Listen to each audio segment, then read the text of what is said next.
Hi, Thumos guys, and welcome back. Brand new month. Beautiful April. Thank you, spring. As a young man, you're going to have to make a lot of decisions.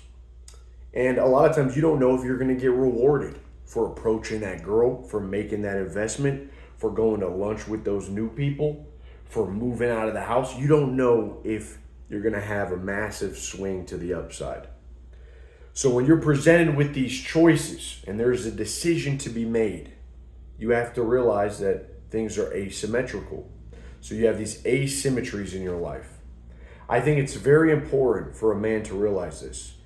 If you are faced with a choice and the potential to earn more money, to be rewarded, to fall in love, to make new friends, to have new opportunities, is there, and the downside is something so insignificant, such as maybe lose a couple $100 if you can afford it, maybe face a little bit of embarrassment, rejection, maybe just like the prodigal son, have to turn around, humble yourself, and come back home. If the risk and the consequences of defeat are minimal, then you should attack. You should apply the scoop your nuts philosophy, and you should choose to partake in that action. I'll give you a quick example. When I was probably about 27, I was at the gym and I saw this chick. I was like, man, that's a cute girl. But I didn't approach her. I saw her a handful of times, and I thought I missed out on approaching her because I hadn't seen her for a while. So I made up my mind. I said, the next time that I see that chick, I'm going to go up to her and approach her. It doesn't matter. I don't care if people are in the gym looking at me. I do not care, if she seems busy. I don't care how I'm feeling. I will approach her. So it's Sunday. I go into the gym. I see her. She goes to the stair stepper. My mind has been made up. Boom, scoop the nuts. I head to the water fountain because I'm parched. Get a quick sip of water. And then I go up to her, I approach her, I said, hey, I've seen you here a few times. What's your name? Bada bing, bada boom. One thing leads to the next.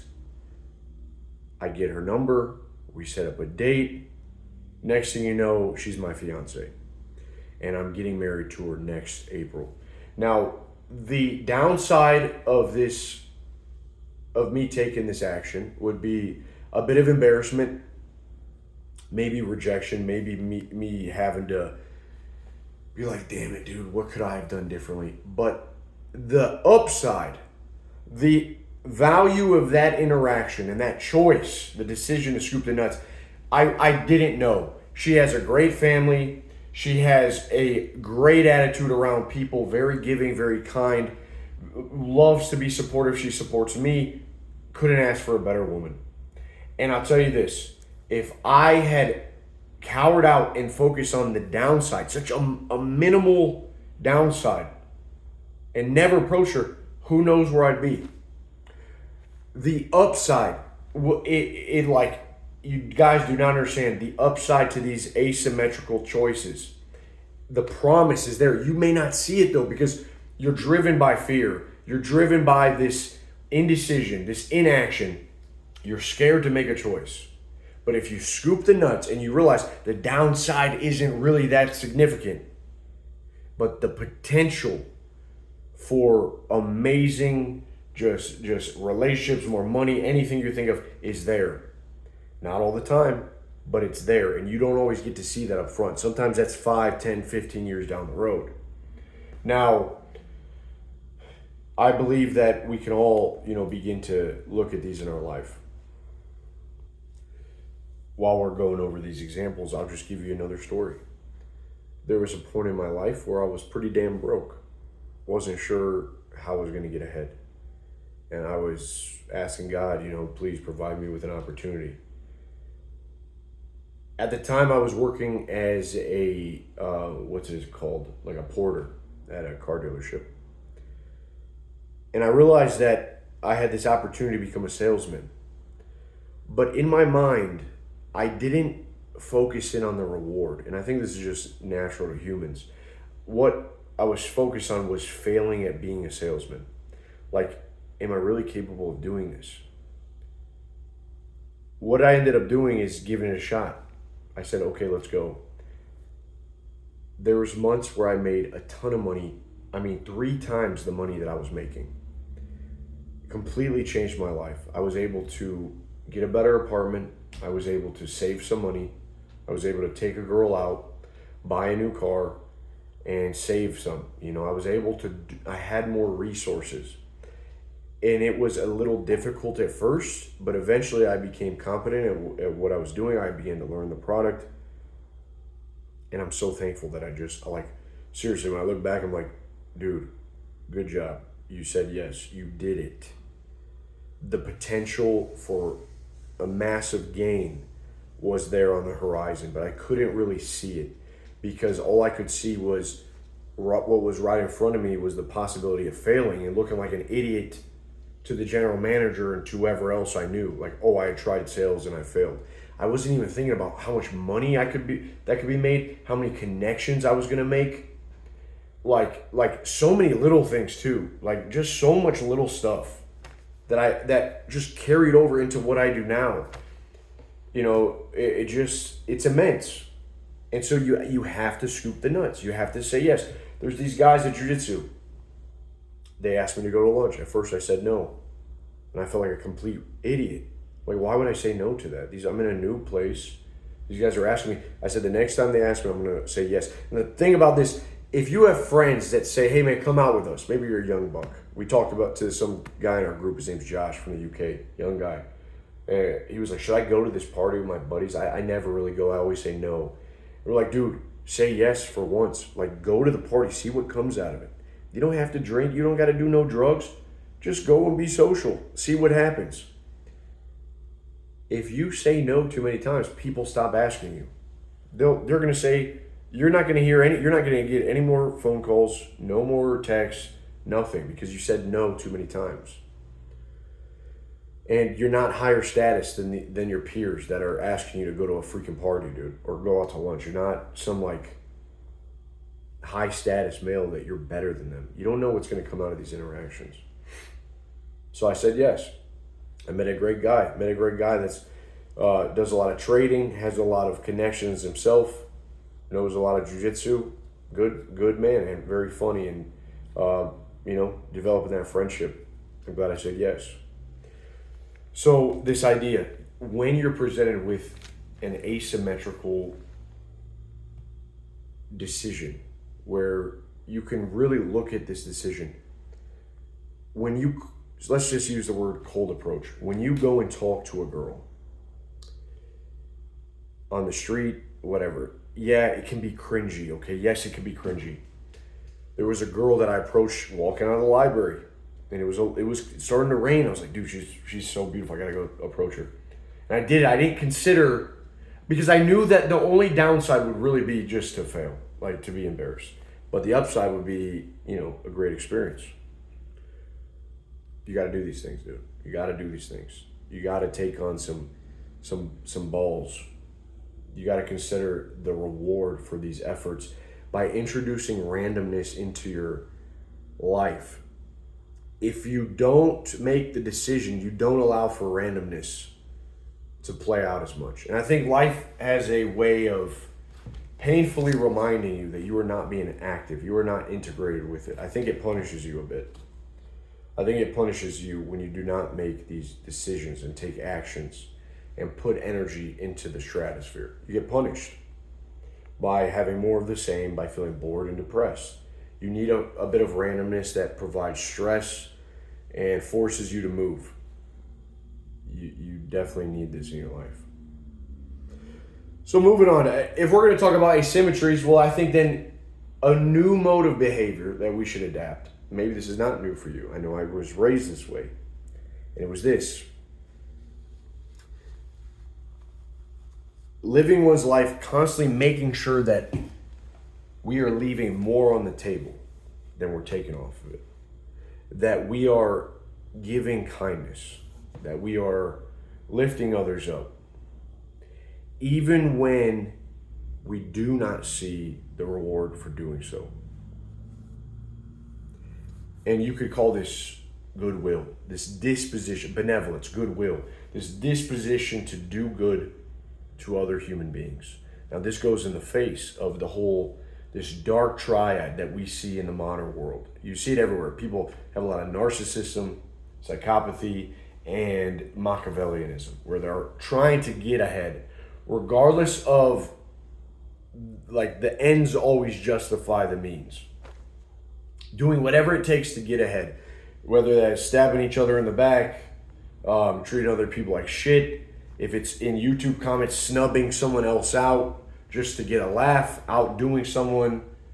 Like there's this race to be mean to each other, dude. It's like the bottom of the barrel human interactions, where we're always trying to snub one another out and be, just so we can be seen, we can be raised up a little bit. This could be with the onset of social media and whatnot, but you see it. And I believe that you have to decide to change. And so when you start acting with goodwill, this is the best part. You start compounding goodwill.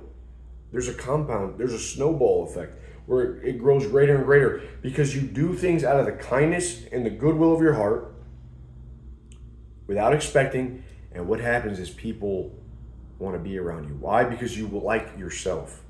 Because if you're able to give from a place of love, power, and kindness without needing something in return, how much more do you got to go as a human being? You've kind of made it at this point. You can give and help and provide joy to others, and that's going to in turn make yourself feel joy. It's a new mode of being. And so you are someone that people want to be around, because when people are around you, good things happen to them. What you'll notice is when you're helpful, when you're kind, not in a weird, nice guy sort of way, not someone that just does it to be sneaky. Again, this comes from a good heart. When you're like this, people will reinforce you. That's the biggest thing I've learned. People will reinforce you, and they will give to you because they want you to become more of what you are right now. Because who you are right now is pleasant. So they'll reinforce you. They'll lift you up. They'll build you up. You will have the riches and the rewards if you can just give joy freely. I don't always mean monetary. I don't mean like just complimenting everyone. No, there's other ways that people need to be lifted up. There's more important ways. There's this guy in our group, Jackson, who is arguably one of the best storytellers I've ever heard. And he was at our previous meetup in Chicago. And this guy, like, everyone likes being around him. Everyone likes listening to his stories. And when it comes time for you to tell a story, he listens.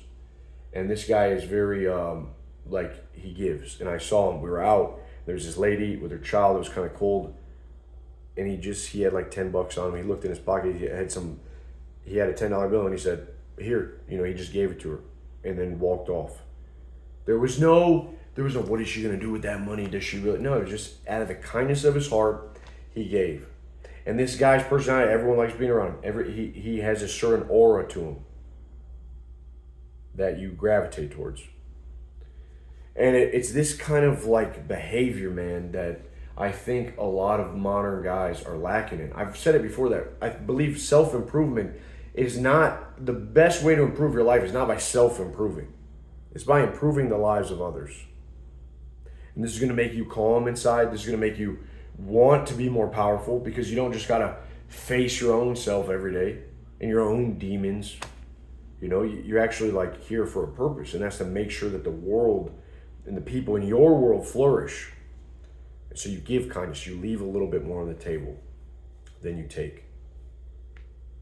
And you do that regardless of if there's no reward, right? There's no reward maybe, but there's no downside to being kind and to giving joy and to being helpful. There's no downside at all. But the thing is, people don't see the reward, so they don't do it.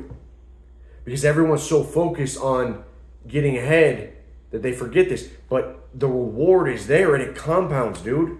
It compounds in how you feel and how other people feel and how other people treat you. They want to give to you.